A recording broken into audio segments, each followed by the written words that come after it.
Assalamualaikum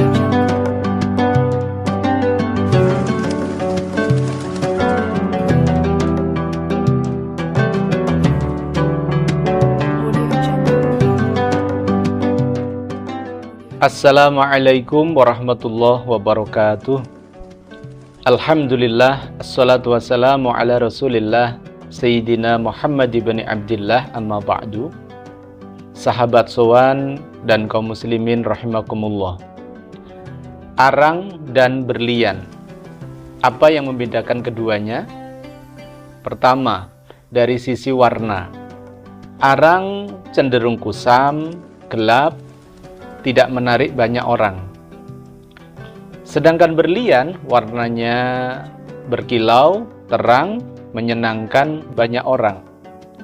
Yang kedua, dari sisi strukturnya. Arang cenderung rapuh dan mudah pecah ketika terkena tekanan. Sedangkan berlian strukturnya padat, keras, bahkan setelah diteliti, berlian adalah salah satu barang yang paling keras di muka bumi ini.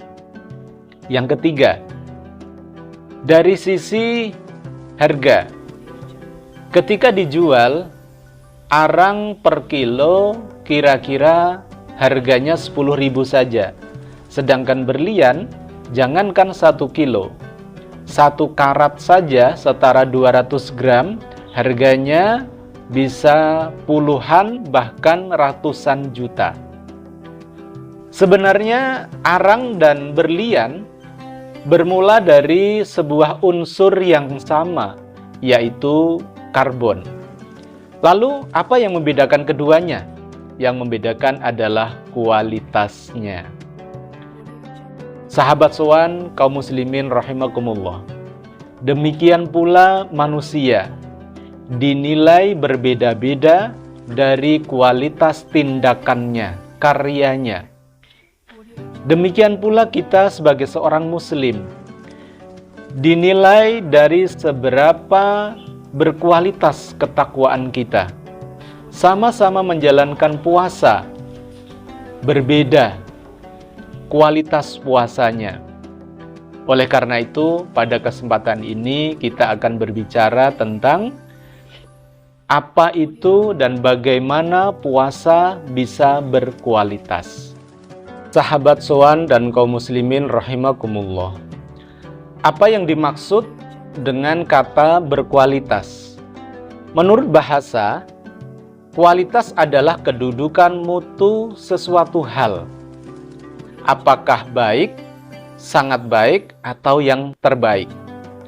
Maka puasa berkualitas adalah puasa yang berdampak terhadap kedudukan kualitas manusia yang lebih tinggi dan lebih bermanfaat.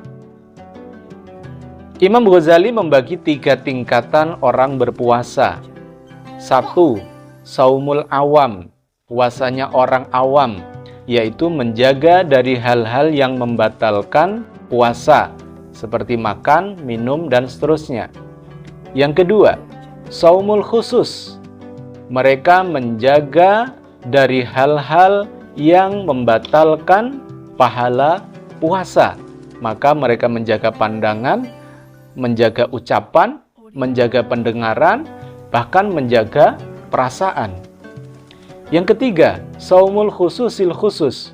Puasanya orang yang paling khusus, yaitu bukan hanya menjaga apa yang membatalkan puasa, bukan hanya menjaga apa yang membatalkan pahala puasa, tapi mereka juga menjaga kesadaran mereka, hati mereka, untuk tidak ada waktu yang terlewat kecuali mereka berzikir, mengingat, sadar secara penuh, secara utuh, bahwa dirinya, hidupnya, matinya adalah untuk menyembah, mengabdi kepada Allah Subhanahu wa Ta'ala. Sehingga orang-orang seperti ini, syariat selalu di depan matanya. Mereka tidak akan mengambil tindakan, tidak akan menyampaikan sebuah ucapan, tidak akan melakukan sebuah perbuatan kecuali berdasarkan ketentuan yang sudah Allah syariatkan. Sahabat sowan dan kaum muslimin rahimakumullah. Mengapa kita harus menjadikan puasa kita berkualitas? Iya, puasa yang berkualitas akan menjadikan pelakunya bertakwa. La'allakum tattaqun. Yang kedua, berdaya. Semakin bertakwa, ia akan semakin berdaya, semakin bermanfaat, mudah menolong, ringan tangan, bermanfaat untuk banyak orang. Yang ketiga, bermakna. Orang yang puasanya berkualitas, dia akan menemukan esensi makna hidupnya, sehingga dia akan lebih tenang dan lebih bahagia. Lalu bagaimana caranya agar puasa kita berkualitas? Ada 3 hal. 1, kita menjaga niat yang benar. Tujuan kita berpuasa adalah menunaikan kewajiban dari Allah Subhanahu wa Ta'ala semata, bukan hanya sekedar karena lebih sehat, bukan hanya sekedar supaya kita dapat manfaat, tapi lebih kepada kita menunaikan kewajiban dari Allah Subhanahu wa Ta'ala. Caranya pun benar, sesuai dengan syarat dan rukunnya. Lalu ikhlas yang benar. Ibadah ini hanya kita tujukan kepada Allah imanan wahtisaban, hanya mencari ridho dari Allah Subhanahu wa Ta'ala. Itu yang pertama. Nah, sekarang yang kedua, yaitu menemukan esensi perintah puasa. Sebenarnya ada hikmah apa sih syariat puasa ini?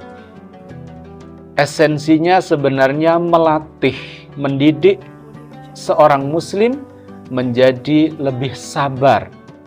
Sabar di sini tentunya bukan sekedar menerima apa adanya, tidak berbuat apa-apa, bukan. Sabar di sini yang dimaksud adalah sikap yang tangguh.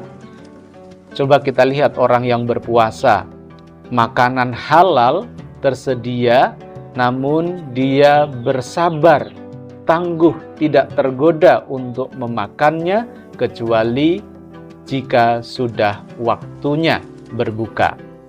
Ini adalah sebuah pendidikan, sebuah pesan perintah puasa agar puasa yang berkualitas menjadikan karakter muslim tangguh, memiliki jiwa yang tangguh. Kita bisa bayangkan bagaimana seorang muslim yang memiliki karakter yang tangguh, jiwa yang tangguh, pasti dia berdaya, pasti dia bermakna hidupnya. Yang ketiga, menjadikan strategi sukses dalam kehidupan. Ya, poin yang kedua tadi adalah puasa yang berkualitas mencetak jiwa-jiwa yang tangguh, karakter yang tangguh. Maka ketika sikap tangguh, jiwa yang tangguh ini diterapkan dalam kehidupan, dalam pekerjaan, dalam bisnis, dalam karir, dan seterusnya, maka dia pasti akan mendapatkan kualitas kesuksesan yang berbeda di atas rata-rata. Sahabat sowan dan kaum muslimin rahimakumullah. Demikianlah 3 cara agar puasa kita berkualitas. Yang pertama, menjaga niat yang benar, cara yang benar, dan ikhlas yang benar.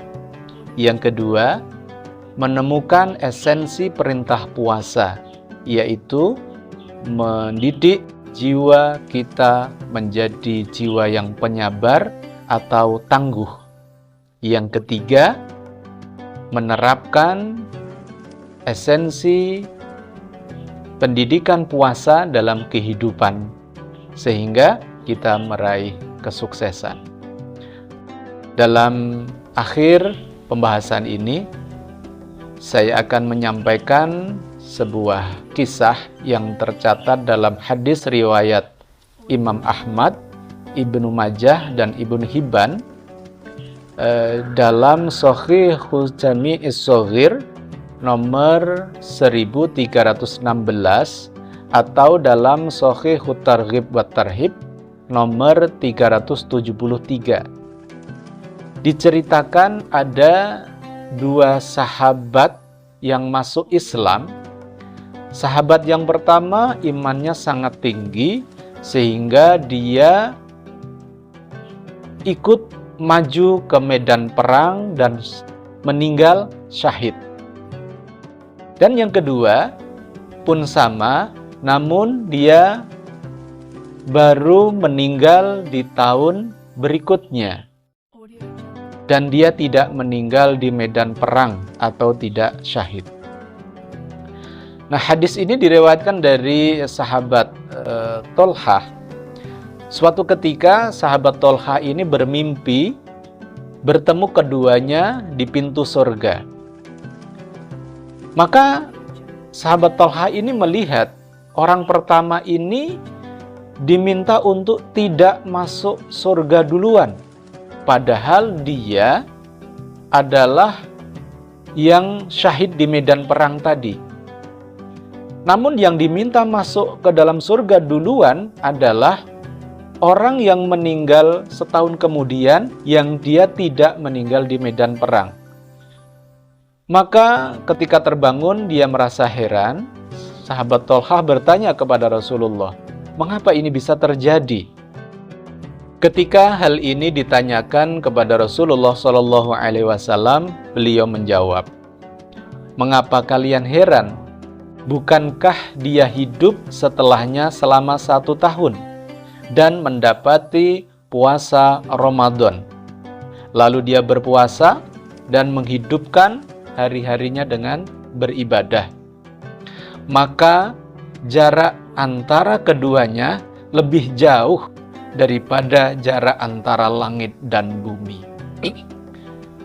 Sahabat sowan dan kaum muslimin, dari cerita ini kita bisa mengambil hikmah bahwa puasa yang berkualitas, puasa bulan Ramadan ini sangat menentukan kualitas ketakwaan kita. Maka jadikan puasa kita berkualitas, jadikan ketakwaan kita lebih berkualitas, jadikan hidup kita lebih berkualitas. Semoga Allah menerima amal ibadah kita, Allah mengampunkan dosa-dosa kita, sehingga Allah ridho terhadap hidup kita, dan kelak kita dimasukkan ke dalam surganya. Amin ya rabbal alamin. Terima kasih. Assalamualaikum warahmatullahi wabarakatuh.